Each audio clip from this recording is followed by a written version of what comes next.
दोस्तों नमस्कार, मेरा नाम है चेतन और इन्वेस्ट वाइजली चैनल पे आपका फिर से स्वागत है। हमने पार्ट 1 और पार्ट 2 रिलीज़ किया है और आज हम पार्ट 3 एंड पार्ट 4 रिलीज़ करेंगे। 2 दिन से बहुत ही मार्केट नीचे था। हम समझ सकते हैं गवर्नमेंट नई फॉर्म होने वाली है, लेकिन एक अच्छी बात है कि स्टेबल गवर्नमेंट है और इसी चीज़ का हमें आगे जाके फ़ायदा होने वाला है। ख़ास कर कि डिफेंस और एनर्जी, ये दोनों सेक्टर को हमें अच्छा फ़ायदा होने वाला है। और काफ़ी चिंता थी हमें 2 दिन से कि आगे इस सेक्टर का होगा क्या। इसके लिए हमने शूट भी नहीं किया था कि डिफेंस पे क्या है कि ये थीमेटिक सेक्टर है। जब तक सरकार है, सरकार के अच्छे डिसीजंस है, तब तक ये सेक्टर है। तो आइए चलते हैं दोस्तों, देखते हैं हम फिर पार्ट 3 में कि क्या है हमारे पास।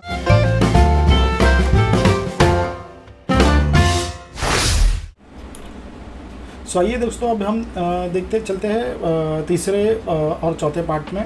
तो ये सबसे पहले हम थर्ड पार्ट लेंगे, डेवलपमेंट्स क्या क्या हुआ है डेवलपमेंट्स अब इसमें।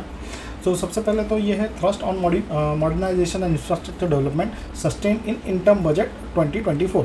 सो देखिए, सबसे पहले तो जो इन टर्म बजट में जो कहा गया था कि कहा गया है, कहते हैं कि इंफ्रास्ट्रक्चर डेवलपमेंट पे ज़्यादा फोकस करने वाले हैं, जैसे कि वो बॉर्डर सिक्योरिटीज़ पे ज़्यादा ध्यान देने वाले हैं इसमें। यहाँ पे आप अगर देख भी सकते हो कि 782 मिलियन का जो है वो बॉर्डर सिक्योरिटी मतलब बॉर्डर रोड ऑर्गेनाइजेशंस को अलोकेशन मिल जाएगा, which is as increase as 30% से जो है वो 2023-2024 से है इंक्रीज हुआ है और 160% से इंक्रीज हुआ है 21-22 को कंपेयर करेंगे तो हम। ये जो बॉर्डर इंफ्रास्ट्रक्चर है ये कहाँ पे बनेगा, मतलब क्या कहाँ पे है ये इंपॉर्टेंट, मतलब कहाँ पे इन्वेस्टमेंट है। ये सेला टनल है, फिर निपुच टनल है और सेला चेनाब्रल टनल है। सो ये जो है टनल्स मतलब बेसिकली क्या है ना कि लॉन्ग बॉर्डर्स को जो है हम ये टनल्स के द्वारा ये हम उसको मीट करने की कोशिश करेंगे।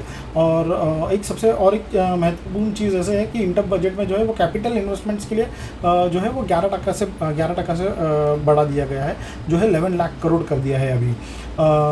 आइए दोस्तों कि और भी हम आगे चलते हैं कि मेजर माइलस्टोन्स में इन्होंने फाइटर जेट्स में क्या किया है। इन्होंने जो है वो DRDO ने जो है वो सुपरसोनिक मिसाइल्स जो है वो डेवलप कर दी है। अभी अगर आप देखोगे तो सुपरसोनिक DRDO ने डेवलप कर दी है, जो लॉन्च किए हैं ये व्हीलर आइलैंड में, उड़ीसा में सबसे पहले तो। ओके, ये जो है ना ये एक एनहांस्ड डिज़ाइन है, मतलब ये एंटी सबमरीन वेलफेयर कैपेबिलिटी के हिसाब से, मतलब far beyond the conventional range. मतलब ये काफ़ी एडवांस टेक्नोलॉजी है। सुपरसोनिक जो मिसाइल्स इन्होंने बनाई है ये काफ़ी अच्छी और ये बहुत ही एडवांस ये है। तो देखिए यहाँ पे ना बहुत सारी आपको टेक्निकल चीज़ें भी मिलेंगी सुनने में आगे चल के, और भी बहुत सारी। कंफ्यूज मत होइएगा, ये सिर्फ नाम है एक एक इंस्ट्रूमेंट के, एक एक टेक्नोलॉजी के और एक एक मिसाइल्स के या इक्विपमेंट्स के। थर्ड में हमने अग्निपथ, बहुत सारी आपने ये भी सुना होगा अभी जो क्रांति हुई थी या प्रोटेस्ट हुआ था ये अग्निपथ स्कीम को लेके। ये अग्निपथ बेसिकली ना मिलिट्री में स्कीम है, ये 4 साल की स्कीम होती है। ये जो है ना, ये जो नए लड़के हैं इनके लिए ना 4 ईयर्स की ये है। मतलब आप जो है 18 साल हो गया आपका तो आप इस स्कीम के लिए अप्लाई कर सकते हो और ये 22 साल तक आपका ये 4 साल खत्म हो जाएगा और उसके बाद आपका काम कर सकते हो आप। और बहुत ही इंपॉर्टेंट चीज़ मैं आपको इसमें बताऊँ तो कि ये ना 22 साल के बाद अगर आपका 22 के ऊपर है ना तो आप इसमें ना अप्लाई भी नहीं कर सकते। ये एक अग्निपथ स्कीम जो है वो यूथ आर्मी के लिए ये लॉन्च की गई थी हमें। इसका सर्टिफिकेट भी मिलता है गवर्नमेंट से और आपको आगे पढ़ने भी अच्छे स्कूल में मिलेगा थ्रू दिस सर्टिफिकेट ऑल्सो। आप आगे सोच सकते हो, अगर आपको ऐसा कुछ है, देश सेवा आपको अच्छी लगती है और कर सकते हो, सो आप अग्निपथ स्कीम में आप जा सकते हो। उसके बाद आप आपके 22 साल के बाद आपका करियर मतलब एजुकेशन में भी वापस से करियर कर सकते हो। तो आइए देखते हैं चौथे इसमें क्या किया है। ओके, चौथे इसमें जो है वो INS विक्रांत, बहुत ही हमारा प्रेस्टीजियस प्रोजेक्ट है ये INS Vikrant, red letter day for आत्मनिर्भर भारत। INS विक्रांत जो है वो सितंबर में ही कमीशन हुआ था 2022 के, जिसको हमने हमारे प्रधानमंत्री श्री नरेंद्र मोदी जी ने ये कोचिन शिपयार्ड में जो है वो उसको ये किया था, कमीशन किया था, मतलब उनके द्वारा ये इनॉग्रेट हुआ था। बेसिकली कमीशन हुआ है कोचिन शिपयार्ड में। ये और एक बात, ये बहुत ही पावरफुल शिप है। सो ये एक बहुत बड़ा अपना माइलस्टोन है आप आत्मनिर्भर भारत के लिए। Okay, so with 76 indigenous content, the 262.5 metre long and 61 metre wide ship is equipped with the state of art equipment. So इसका जो है डायमेंशंस बताया है, wide equipped with the state of art equipments and design for crew according to 1600 officers और sailors इसमें sail कर सकते हैं। सो देखिए INS विक्रांत का कितना बड़ा ये है। सो आइए देखते हैं, हम आगे चलते हैं 5th पॉइंट पे, जो है हमारा लाइट कॉम्पैक्ट हेलीकॉप्टर प्रचंड। So the LCH is the first indigenous multi-role combat helicopter which has potent ground attack and aerial combat capability। देखो ये दोनों तरफ से काम करेगा, ग्राउंड से भी ग्राउंड अटैक को भी ये करेगा और एरियल कॉम्बैक्ट अटैक्स भी करेंगे। सो एक बहुत ही अच्छा हमने कॉम्पैक्ट हेलीकॉप्टर बनाया है। सो देखिए डिफेंस में मैं यही कहना चाहूँगा हमेशा कि आपके पास अच्छी टेक्नोलॉजीज़ और अच्छी मॉडर्न तकनीकें जो है हमने वो बाहर से भी डिज़ाइंस ली है, हमारे IITians भी बना रहे हैं।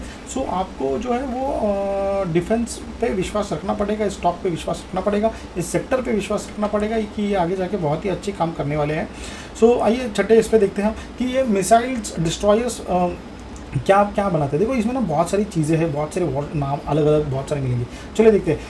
2 frontline warships of Indian navy, मतलब Surat and Udaygiri were launch at the Mazagon dock limited. ये 2 नाम की वॉरशिप्स है। मुंबई में जो माझगांव डॉक है वहाँ पे लॉन्च किया था मई में। Surat is the 4th stealth guided missile destroyer दो ऑफ P-15B क्लास। तो ये एक मिलिट्री में जो है वो उनमें क्लासेस होते हैं अलग अलग मिसाइल्स के, तो वो उनमें से एक नाम है। While Udaygiri is the second stealth frigate of P-17A class. Okay, so project 15B class of ships are the next generation. मतलब देखो ये ना नेक्स्ट जनरेशन की शिप, इतने याद रख लेना बस हो गया। उसके बाद जो है वो यार ये देखो ये P-15A, ये P-15B क्लास का है, ये P-15A क्लास का है, वो कोलकाता क्लास डिस्ट्रॉयर। सो अलग अलग क्लासेस है आपको यहाँ पे देखो ये मिलेगा, ये P-17 class. Okay, so P-17A frigates are the warship that are follows on the classes of P-17 with the improved stealth feature and advanced weapons। So देखिए ये ना बहुत सारे आपको ना अलग अलग नाम और अलग अलग मिसाइल्स के नाम मिलेंगे यहाँ पे। सो ये देखिए जैसे कि ये वाइड 12705 मरून। सो देखिए ये एक अलग बेसिक क्या कहना चाहूँगा कि मैं ज़्यादा टेक्निकल में जाने की ज़रूरत नहीं है आपको। ये एक मिसाइल डिस्ट्रॉयर्स में भी अलग अलग इसमें नए नए इन्वेंशंस किए जा चुके हैं। सो आइए हम देखते हैं कि सेवन्थ में क्या कहता है ये। सो सबसे पहले तो ये 7 में C-295 transport aircraft manufacturing facility. देखो जैसे पैसेंजर एयरक्राफ्ट होते हैं वैसे ट्रांसपोर्ट एयरक्राफ्ट भी होते हैं। सो जो अपने PM है इन्होंने ना ये नई फैसिलिटी डाली थी C-295 ट्रांसपोर्ट एयरक्राफ्ट की, जो मतलब इंडिया फर्स्ट प्राइवेट सेक्टर्स के लिए। देखो ये और कहाँ पे डाली है, अगर आप देखोगे तो फिर से आप बोलोगे क्या भाई ये बड़ौदा और गुजरात में ही डाला गुजरात में ही डाला, महाराष्ट्र में तो कुछ है ही नहीं। ठीक है, तो नाही हे ॲक्च्युली एक दुर्भाग्य आहे, म्हणजे ॲक्च्युली महाराष्ट्रामध्ये पण असलं पाहिजे एक गोष्ट। ठीक आहे, आता बरोडा आणि Gujarat in October the facility वाई will manufacture C-295 aircraft of the Indian Air Force through the collaborative between Tata Advanced Systems and Airbus Defense System, which Spain का है Airbus by the way। This is the first project of its kind which a military aircraft will manufacture in India with a private company। देखो private company manufacture करी है। सो आप सोच सकते, देखो market के हिसाब से आप ये सोच सकते हो कि इंडिया में कितना पोटेंशियल है आज के डेट में डिफेंस में, प्राइवेट सेक्टर्स को तो कितना बड़ा स्कोप है। सो आइए चलते आगे देखते हैं और क्या क्या किया है। 40 aircraft will be manufactured at the facility, 16 aircraft delivery in flyaway conditions. Okay, with sign between the minister of defence Airbus Spain के साथ। ओके ठीक है, 8 पॉइंट पे आता है बायलैटरल कोऑपरेशन एग्रीमेंट है, ये बहुत ही इंपॉर्टेंट है। जैसे कि देखो हम ना अंदर नहीं जाएंगे इसके, हम ना सिर्फ एग्रीमेंट देखेंगे किसने किसके साथ किया। So it is India USA 2+2 dialogues है, मतलब हमारे जो है राष्ट्रीय मंत्री जयशंकर जी, तो ये हमेशा पार्टिसिपेट होते हैं हर एक चीज़ में, क्योंकि he is an external minister, external affairs minister. So ये हमेशा हमारे जो है वो इन्वेस्टमेंट्स या आप बोलिए टेक्नोलॉजी को कैसे हम गुड डायलॉग्स के साथ एग्रीमेंट बना सकते हैं। सो चलिए आगे देखते हैं। इंडिया जापान के साथ भी हुआ है हमारा, इंडिया फ्रांस के साथ भी हुआ है, इंडिया मालदीव्स के साथ भी हुआ है। सो ऐसे काफ़ी सारे डिफेंस के जो है वो डायलॉग्स एग्रीमेंट हुए हैं हमारे। सो उसके बाद देखिए इंडिया और मलेशिया के साथ भी हुआ है हमारा। उसके बाद इंडिया ऑस्ट्रेलिया हुआ है, और 10th Asian defence ministry meetings भी हुई है। राजनाथ सिंह जी ने जो ये की थी, उन्होंने वो पार्टिसिपेटेड थे 10th एशियन इसमें। सो उसके बाद UK इंडिया डिफेंस हुआ है राउंड टेबल। उसके बाद 12th इंडिया ओमान हो चुका है। सो देखिए maiden joint defence corporation committee between India and Rwanda. So देखिए बहुत सारी ऐसे हमने जॉइंट कोलैबोरेट मीटिंग की है, सब चीज़ की है। तो देखिए 6th में AI इन डिफेंस। देखिए जैसे मैंने पहले भी कहा था कि 75 न्यूली AI प्रोडक्ट्स लॉन्च किए हैं रक्षा मंत्री ने, राजनाथ सिंह ने, during forever AI defence. Okay, so ये एग्जीबिशंस में जो है वो लॉन्च किया था AI डिफेंस के 75 newly AIs products. So the products, अधिक अभी ना नाम आएंगे बहुत सारे। The product fall under various domain such as AI platform, automation, autonomous blockchain part, command. तो ये बहुत सारे अलग अलग ना AI बेस्ड, मतलब AI किस किस में काम किया है, AIs ने ना, मतलब किस किस चीज़ों में हम AIs को ला रहे हैं। सो ये एक बहुत ही बड़ी चीज़ है। आप ये सोच सकते हो कि AI बेस्ड कंपनीज कौन सी, आप इसको सॉर्ट कर सकते हो AI बेस्ड कंपनी कौन सी और कौन इस पर काम कर रहा है। सो देखते जनवरी 2024 तक ना 58 प्रोजेक्ट्स कंप्लीट कर चुके हैं, और एंड 79 प्रोजेक्ट्स जो है वो टारगेटेड पे है अभी कंप्लीट करने के, बट अभी ये तक हुआ नहीं है अभी तक। तो जैसे टारगेटेड है करके। ओके, तो 10th जो हम देखेंगे कि IAF weapon systems branch, IAF में क्या किया है। So this is basically Indian air force बेसन। The industry step of Indian air force government approved the creation of new branch weapon system. तो वो नया ब्रांच ओपन होने वाला है।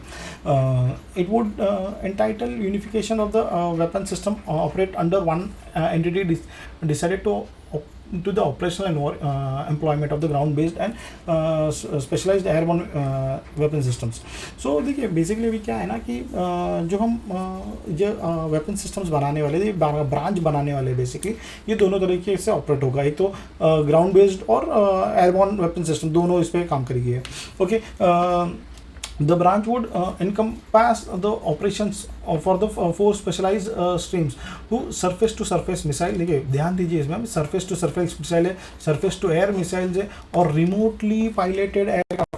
रिमोटली कैसे होता है, through a satellite, AI based, ये weapon system operated twin multi crew aircraft. So देखिए चार ऐसे अलग अलग ये करेंगे। तो इसमें ना और क्या होता है ना कि रिमोटली पायलटेड, मतलब क्या होता है कि ना दूर बैठ के हम एयरक्राफ्ट को चलाएंगे।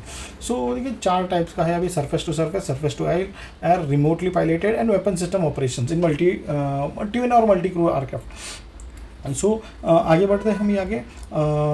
11th में क्या है पॉइंट में लिखा है, submarine launch ballistic missiles. Okay, INS Arihant carried out a successful launch of the submarine launch ballistic mission in October 2020. The missile was tested to the predetermined range of and impacted the target area in Bay of Bengal with very high accuracy. Okay, हमने जो है ना successfully ballistic missiles भी launch कर दी है। तो ये हमारे इसमें और एक एड ऑन हो चुकी है डिफेंस में। मतलब ये एक्यूरेसी इसका बहुत ही अच्छा है, जैसे इसमें कहा गया है। Okay, and 12th is our favourite and lovely BrahMos as extended version now. BrahMos India has successfully fight. अच्छा, स्पेशल बात बताता हूँ, ब्रह्मोस जो है ना, वो नाम नहीं बताऊंगा, बट इट इज़ नहीं, ठीक है छोड़ दे यार, अभी क्या है ना, it is very sensitive point, क्योंकि मैं बता सकता था कि ये कहाँ पे बनता है। ठीक है, okay fine. So in May 2022 India successfully fired the extended range version BrahMos air launch missile which is from Su-30 MKI fighter aircraft. The launch from the aircraft was a planned and missile achieved a direct hit on the destination target of Bay of Bengal. So BrahMos का भी जो है, अच्छा by the BrahMos के लिए ना बाहर से भी ना बहुत सारे ऑर्डर्स भी आए हैं। So we have exported this BrahMos. So 13th is Prithvi. Okay, so Prithvi, a successful training launch short range ballistic missiles Prithvi was carried out to integrate test range. तो ये छोटा सा एक बैलिस्टिक मिसाइल है basically. 14 में क्या कहा गया कि vertical launch of short range surface to air missiles. So vertical launch मतलब VLSR जो है वो लॉन्च किया था, वो successful tested by DRDO Indian navy. So ये बहुत सारे अलग अलग जो है मिसाइल्स जो है वो टेस्ट किए गए थे. So these are the development है ये सब चीज़ें. मतलब आपको विश्वास रहेगा कि ये सेक्टर आगे वाले इसमें क्या करने वाले. अग्नि in India carried out a successful training launch intermediately range ballistic missile. Intermediate range है ये है जो है वो शॉर्ट रेंज है, और ये भी है शॉर्ट रेंज है. पिछला जो था वो लॉन्ग रेंज था. सो देखिए ऐसा बहुत सारे अलग अलग और भी चीज़ें हैं. देखो phase 2 ballistic missiles defence interceptor है. DRDO conductor successful made in flight test of phase 2. So देखो बेसिकली ना ये सारे अभी जो हमने डेवलपमेंट्स का है ना, ये जो टेस्ट है मिसाइल्स है, तो आपको ये भरोसा होना चाहिए कि कौन से टाइप का एक टेस्ट हुआ है. Man portable anti tank guided missile, मतलब एक छोटा टैंक, या तो आप बोल सकते हो कि man portable anti tank guided missile, मतलब आदमी के जितना एक छोटा पोर्टेबल टैंक जो है गाइडेड मिसाइल्स. मतलब क्या कि it is guided by coordinates. So the indigenous development anti-tank missiles is a low weight and fire and forget missiles, and is launched from a man portable launcher integrated in the thermal site. The missile impacted the designated target and destroyed it. Okay. So enabling industry. The present industry based supporting DRDO consists of 1800 मतलब 1800 MSMEs जो है, और DPSU जो है इस पूरे industry को चला रही है. DRDO has undertaken the major initiatives for the various policy involving defense industry production partners. देखो मैंने जैसे पहले भी वीडियोस में कहा कि एनेबल ये सब क्या कौन एनेबल करता है, मतलब इस इंडस्ट्री किस कंपनीज को एनेबल करती है. सो 1800 MSME सबसे पहले, तो उसके बाद ना नए स्टार्टअप्स भी है जैसे हमने कहा था, और जिसका अमाउंट जो है ना वो 50 CR मतलब 50 करोड़ तक का है ना इनोवेशंस में इन्वेस्टमेंट्स है. उसके बाद 64 प्रोजेक्ट्स जो है अवार्ड दिए गए हैं TDF को वेरियस MSME स्टार्टअप्स और लार्ज इंडस्ट्रीज. मतलब कुल मिलाकर 280 करोड़ का जो है वो प्रोजेक्ट्स दिया गया है इन सारी कंपनीज को, मतलब इन सारी टाइप्स के कंपनीज को. सो आते हैं और देखते हैं. ओके, सो 19 जो कहता है कि aero engine research and development centre, defence secretary of Giridhar inaugurated a new design and tested aero engine research and development centre at Hindustan aeronautical engine limited में जो है इन्होंने नई फैसिलिटी डाली है, जो ही aero engineering research development centre हम कहते हैं. उसके बाद हम देखते हैं कि green propulsion system. So green propulsion systems भी है develop under the technology of TDF systems of DRDO. मतलब बेसिकली सारी चीज़ें जो है वो ना DRDO ही मेजर इसमें करती है, उनका ही रोल सबसे इम्पोर्टेंट रहता है. सो देखिए ये जो है ना ये डेवलपमेंट्स देखिए क्या डेवलपमेंट्स अभी किए हैं. ओके, पार्ट में हम ये देखेंगे ये कौन सी कंपनियां हैं जो डिफेंस सेक्टर को आगे बढ़ाती है, और हमने सिर्फ सिलेक्टिव कंपनीज ली है, सिर्फ सिलेक्टिव कंपनीज जिसका मार्केट पोटेंशियल भी बहुत है, जिसका कॉन्फिडेंस भी बहुत है, जिसका फंडामेंटल्स भी बहुत है. हम सिर्फ नाम डिस्क्लोज करेंगे, ये कोई स्टॉक एडवाइजिंग नहीं है, ये कोई स्टॉक एडवाइजरी नहीं है. आपको हम सिर्फ ये बता रहे हैं, this is only for study, ये कोई स्टॉक रिकमेंड नहीं होगा.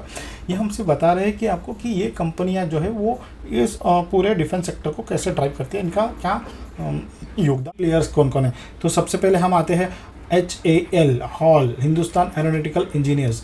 सो ये क्या बनाती है, देखिए ये SU-30 MKI एयरक्राफ्ट, ये एयरक्राफ्ट बनाती है. एयरक्राफ्ट के नाम ये क्या क्या बनाती है और इसमें दिया है हमने. मतलब ये जो है ना इतने करोड़ के ऑर्डर्स है प्रोजेक्ट्स के इनके. उसके बाद भारत इलेक्ट्रॉनिक्स, तो रडार है, कम्युनिकेशंस है, इलेक्ट्रो-ऑप्टिक्स है. सो ये इतने इनके पास ऑर्डर्स है, मतलब इतने करोड़ के इतने प्रोजेक्ट्स हैं, which is my favourite. Okay, so ये क्या कौन से प्रोजेक्ट है इसके पास. 4 missile destroyers, 4 stealth, 6 scorpion submarine missiles. तो इनका जो है प्रोजेक्ट का वैल्यू जो है वो 8,514 करोड़ है। सो उसके बाद ये और एक कंपनी है garden research and ship building engineers. So इनका भी जो है वो प्रोजेक्ट कॉस्ट, मतलब ये जो एक प्रोजेक्ट है इसका ऑर्डर वैल्यू ये है। So book for 15 construction worship, अच्छा 15 वॉरशिप्स का ऑर्डर इनको ऑलरेडी मिल चुका है। सो भारत डायनेमिक्स क्या कहती है, ये जो है वो the company received Akash SAM orders for supply of Akash missile. So इसका जो वर्थ है करोड़ से इतना है। सो ये आप जो 6 कंपनीज़ है, HAL है, BEMEL है, गार्डन रिसर्च शिप बिल्डिंग है, भारत इलेक्ट्रॉनिक्स है, माझगांव डॉक है और भारत डायनामिक्स लिमिटेड, इस पर फोकस कर सकते हो, आप इसका स्टडी कर सकते हो। तो अब ये डिफेंस सेक्टर्स को जो है वो आगे आने वाले 5 साल में आप ध्यान दे के काम कर सकते हो। इस डिफेंस सेक्टर में काफ़ी अच्छी ग्रोथ है इस सेक्टर में भी। तो धन्यवाद दोस्तों, आपने ये समय देने के लिए और वीडियो देखने के लिए हमारा। मैं चाहता हूँ आप ये सेक्टर पे थोड़ा ज़्यादा फोकस कीजिए, कम से कम एटलीस्ट ये 5 साल तो अच्छी खासी ग्रोथ है इस सेक्टर में। और इसी समय आपको कहता हूँ कि ये डिफेंस जो सेक्टर है उसका पूरा आज हमने चारों पार्ट में हमने ये कवर कर लिया है। सो धन्यवाद।